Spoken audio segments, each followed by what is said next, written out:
So the question is, can a woman do a massage to a woman? A man can do a massage to a man according to the principles of Tantra Massage that we teach? The answer is that all of it is possible. There's nothing wrong with doing massage, same gender type of massage.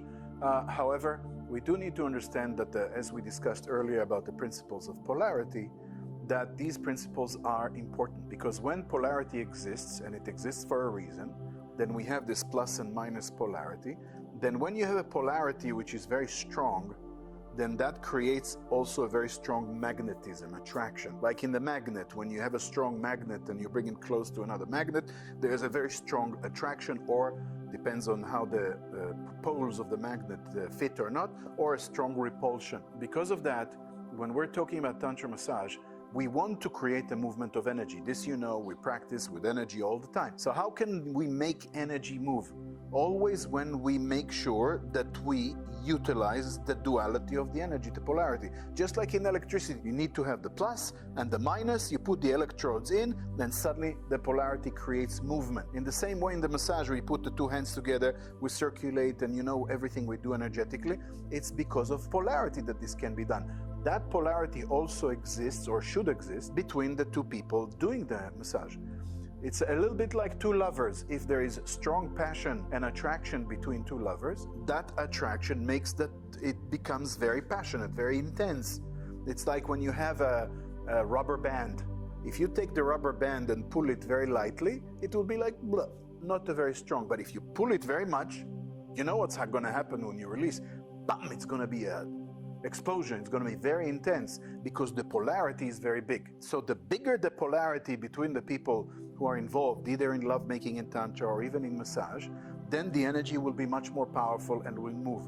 But when the polarity is very flat, then you try to move energy and you need to do much more work for results to happen. And that's why when you have man, woman, then automatically, because of the differences between masculinity and femininity, the female and male structure, automatically it creates some kind of polarity. It doesn't have to be sexual, but it is a polarity by definition. Yeah, you can't, do it even in electricity or in magnetism or in any other forms of energy. There always must be the duality of energy for the potential to happen. Our mobile phones won't work without, differentiation in potentials or any other device that we're using. Same applies to organic structures. We need to have some level of polarity for the energy to move. Can it be done if you have a woman and a woman or a man on a man? As well, it can be developed. But for that, you need that one will be more receptive, one will be more emissive, and it doesn't always work when it is man on man or woman on woman, simply because the differences by definition are not that big. So then you need to have the person have more skills as a tantric practitioner to be able to create polarity no matter whom you're working with, even if it's the same gender or whatever. So that's the only thing. Otherwise, there's no issues at all in doing it this way. Wow, that's a big topic. What was the role of Krishna in this war which is described in the Mahabharata? And why would he push towards the war to actually happen? That in itself is a big story in the Mahabharata. But if I try to crystallize it to the essence of it, what exactly was the issue? Remember, we said that Krishna was an avatara, which means he was actually God, so to speak, manifesting in a human flesh for the purpose of doing something. God doesn't reincarnate in a human body just for fun. God has better things to do. He does that only if the situation in the world reaches a critical point and the divine consciousness decides, the way it is described in the Mahabharata, is that earth itself, the land itself was crying for Vishnu, for God to come and support, because there's so much sin, so much corruption, so much destruction of the Dharma that the earth cannot take it anymore and it needs help. It's a more poetic way of saying that basically the sin level, the negativity was reaching a pinnacle point. And then the divine simply decides to intervene. And the intervention is by manifesting itself as a human being, and that of course will not be a normal human being. When you read about Krishna's life from the moment he was born, his life is an incredible story. It's a long story and I cannot describe it all right now, but basically even as a child he was fighting demons. Even as a baby, at some point, the demonic king Kamsha was sending some sorceress demon woman to kill him. And one of the tricks of that woman was that to kill babies, what she would do is she would smear her breasts, or the nipples specifically, with poison, and then breastfeed the baby, and the baby would die from poisoning, and she would escape like this, and they would kind of kill. And it shows you also what kind of tough times were in those days as things started getting so demonic in this way. But in the case of Krishna, she came, and the parents, because she was so magical, the parents could not resist, and she took the baby immediately, Krishna, little Krishna, and she wanted to nurse him. But as she was looking at him, she fell in love with Krishna, because it's the divine consciousness, and she forgot to put the poison on. And then Krishna just smiled and started, sucking the milk. But because she's a demon, he sucked so much that he dried her up and she died. But she died enlightened because she was nursing God. So she still got enlightenment at the end. So you hear these stories all the time in the history of Krishna and all these things. So this is a different ball game altogether. When the divine decides to manifest like this, then it has a purpose. And there's many, many things that Krishna was doing and teaching, so many teachings throughout his time and so on, even by his actions, because the avatar doesn't only teach when he sits and gives a lecture. Even when he scratches his nose, it's a teaching somehow. Whatever he does can be a big teaching for people around and open their minds and so on and so forth. It's a long story, but that's what it is described in the Mahabharata.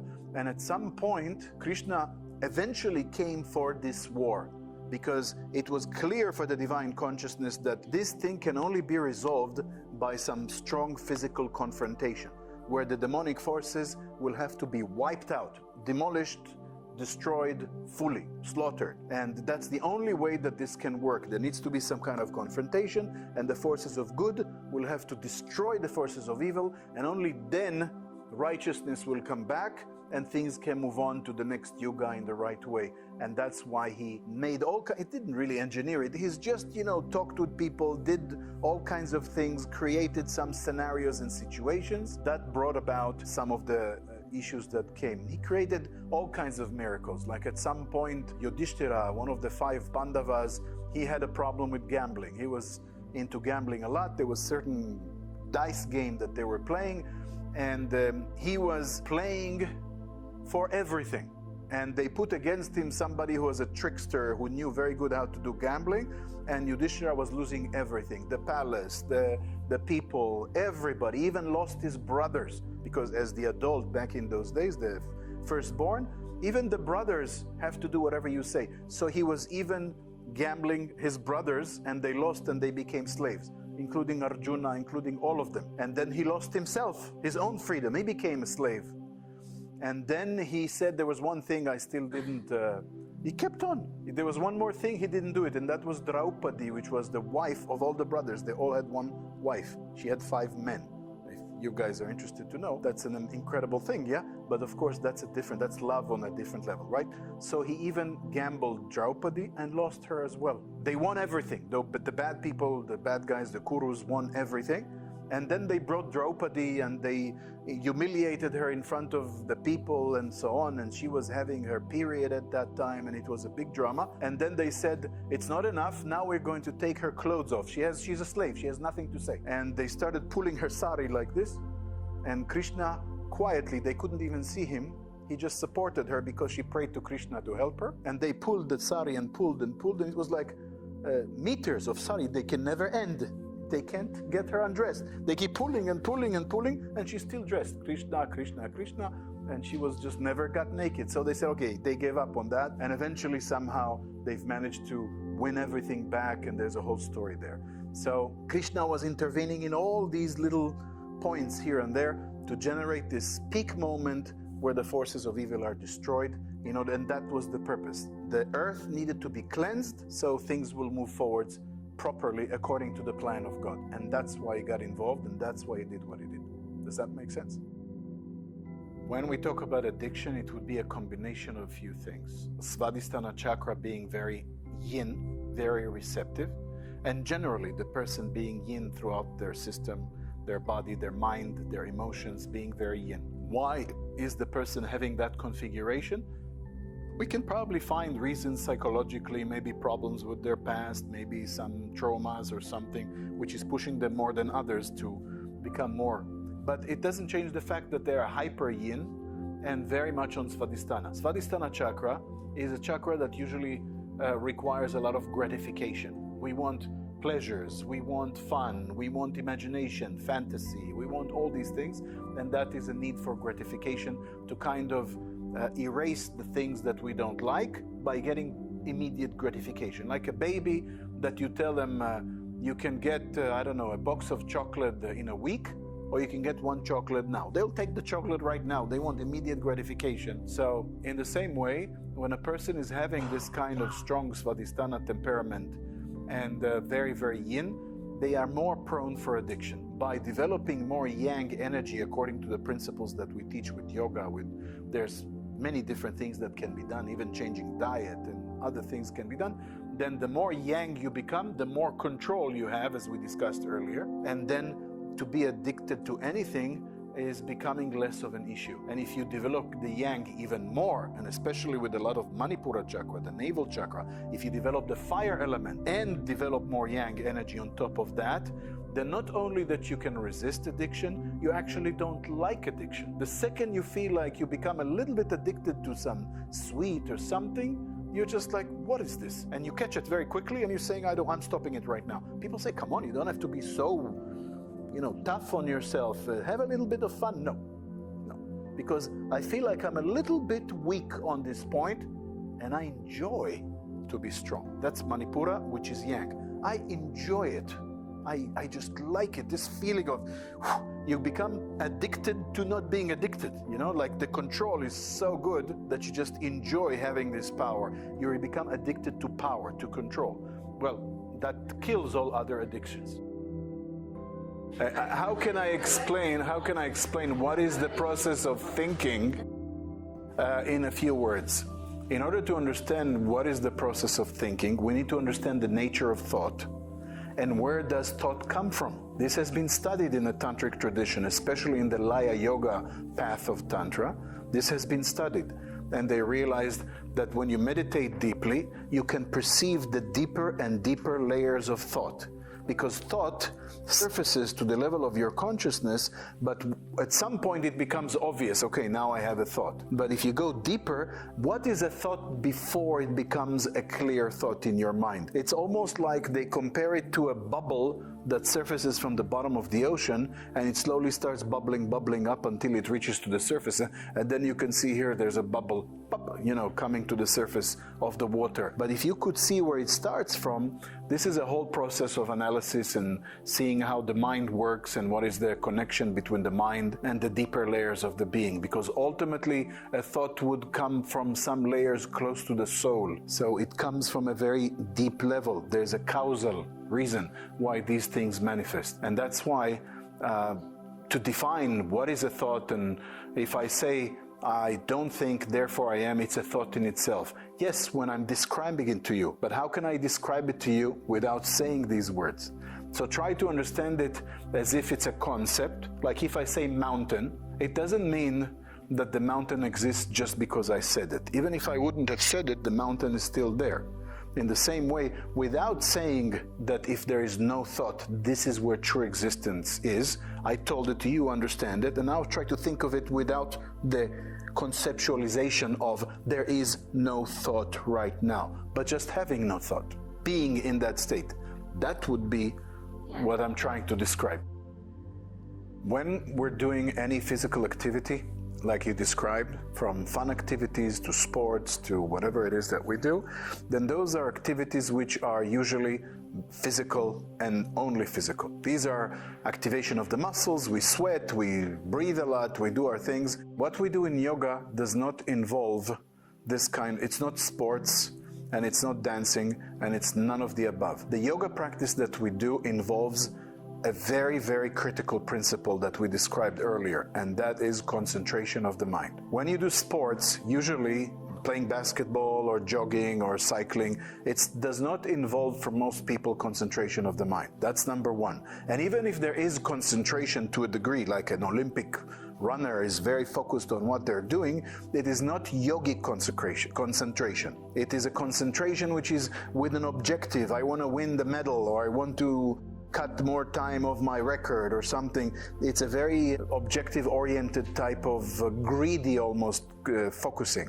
But when we're talking about focusing or concentration in a yogic point of view, we are concentrating on the chakras, we're concentrating on the energy for the purpose of controlling the energy and reaching certain spiritual states. And that kind of concentration brings different results. And on top of the concentration part, when we do yoga, we're also doing the yoga with certain techniques. This is not random. When you're doing sports, you're just running in whichever way your body automatically behaves, you know? The way you run, people run in different ways. The way they play basketball, the way they swim, everybody's got their own style. But in yoga, we follow very, very specific, let's call it yogic technology.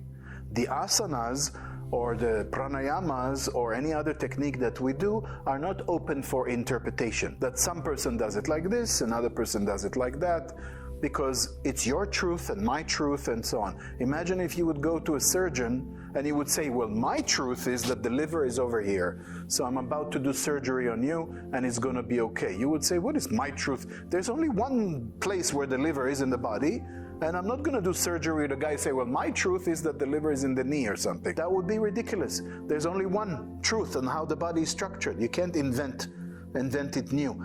In yoga, it's the same. When you do the yoga asanas or the whichever other techniques are done, there is a very, very specific way of doing it. If you combine that with proper concentration, it's very, very different from any sport you ever do. And the asanas were created by the yogis because each position is specific and was engineered, created by the yogis after meditation and practice for thousands of years. And they have noticed that specific asanas will guarantee that the energy will go in a specific way, predetermined. There's no surprises. It's very clear where it's going to go, and it's going to activate certain chakras and generate a progression in your spiritual evolution. It will only push you forwards, never backwards, never cause any harm, always go forwards. So if you follow the right technique, with the right concentration, it's a very disciplined practice which is meant for something beyond just being more fit or looking sexy in jeans or, I don't know, having this or that physical advantage. That is not important. Yogis were not spending thousands of years in different lineages, many of them meditating for many years, practicing yoga and so on, just for superficial results. I want to have good fitness. I want to have good cardiovascular health or something like that, or I want to look more thin. Never the yogis were interested in these things. For them it was doing the techniques according to specific methodologies, the asanas, the kriyas and so on, with specific concentration of the mind on specific energy flows and chakras for evolving spiritually. That was the real objective. Along the way you get benefits of health and all the others as well, but these are secondary and tertiary benefits that are useful for us, but they're not the main objective. That is what yoga is about authentically. What we do in sports or dancing or any other things, it's purely physical. Of course, there will be some other effects. You do a lot of sports, you feel also emotionally better, at least for a while. You feel more upbeat, more cool. Oh yeah, that was fun, I enjoyed myself and so on. But that is a far cry from what you will get when you do yoga the way we teach it here. So I hope the difference is clear. All right, so what is coming to humanity according to understanding of the cosmic cycles? That was the question, right? So as I said, we are today living in Kali Yuga, in this Iron Age, and it's considered to be the lowest spiritually. So what does that mean? It means that as Kali Yuga or the Iron Age is coming to a close, and it's coming to a close pretty quickly. We don't know exactly when, nobody does, but I can say from the intuition of certain yogis that I've been in touch with, there's more and more realization of many yogis that it's going to happen pretty soon, even possible within our lifetime. And if that is the case, then what can we expect as Kali Yuga is coming to a close, or the Iron Age comes to a close? We know that as the ages change, first of all, it's not an on-off switch. that suddenly at midnight in February or some other time, ta-da, we are now in the next yuga, it's done, flipping the switch. It doesn't work like that. It is a gradual transition between the yugas.